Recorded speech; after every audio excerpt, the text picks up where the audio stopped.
अस्सलामुअलैकुम। गल्फ खबरें में आप तमाम लोगों को वेलकम करते हैं।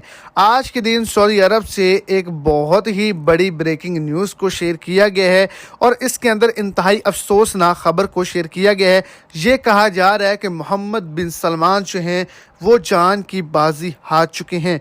जी हाँ, सऊदी अरेबिया के नए वज़ीर आज़म जो थे मोहम्मद बिन सलमान, शाह सलमान के बेटे, सऊदी अरेबिया के किंग, वो जो हैं वो जान की बाजी हार चुके हैं। सोशल मीडिया पर भी ये न्यूज़ जो है वो बहुत ही ज़्यादा गर्दिश कर रही है और इस पर ऑफिशियली तौर पर भी एक बड़ी रिपोर्ट को, एक बड़े नोटिफिकेशन को जारी कर दिया गया है। तो वीडियो की तफसीलात को जानने के लिए वीडियो को एंड तक देखें और अगर इस चैनल पर फर्स्ट टाइम है तो लाजमी से चैनल को सब्सक्राइब करें, वीडियो को लाइक करें और अपने दोस्तों तक इसको ज़्यादा से ज़्यादा शेयर करें।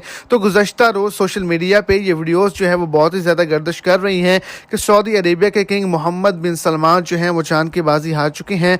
खिताब करते हुए, प्रेस कॉन्फ्रेंस करते हुए ये वाक़या पेश आया है। तो ये एक बड़ी अफवाह है, एक फ़ेक न्यूज़ है जिसको सोशल मीडिया पे बढ़ा चढ़ा के वायरल करवाया जा रहा है।